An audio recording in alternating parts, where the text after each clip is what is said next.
Well, I get up in the morning and I put on my clippers. I never go anywhere without my clippers. My name is Lynden Miller. I'm a public garden designer of 45 years in the city of New York.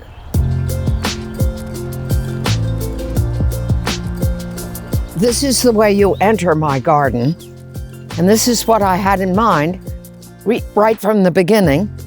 You see the size of the garden. So I learned how to do it here, and then I used these ideas in the city gardens, starting in the conservatory garden. I was a painter for 18 years, and I was a painter when my great friend Betsy Rogers, who was restoring all of Central Park starting back in 1980, this was 1982, and she asked me to get up there and restore it. And she said, I want you to redo all the planting, and I want you to raise all the money to do it, and I want you to bring the people back. And I told her she was as crazy as a hoot owl, but I went up there and fell in love with the place. Within a year, the place was full of people all the time, so I never went back to my studio. I thought making things beautiful for my fellow New Yorkers was a much better thing to do with my life. She knew that the most important kinds of gardens are the gardens that everybody can share. Not for private clients, but something that anybody can walk in these gates and feel like they are in their own private garden. As soon as people saw that I could do the unthinkable, which was to restore 6 acres of Central Park in East Harlem, they began coming to me for other ones. One of my other favorites is Madison Square Park, which is 6 acres again.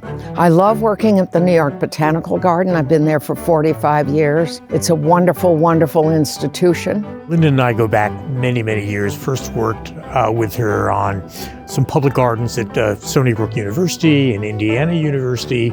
We had the great opportunity to work with her on the Frick collection, and that was a real pleasure in my career. Probably my favorite thing to say about Lynden is that throughout the whole construction project here, whenever I would bring her in on site, inevitably somebody would ask me if she was my mom. I feel incredibly lucky to have her as my work mom here working together. Absolute key to everything is maintenance.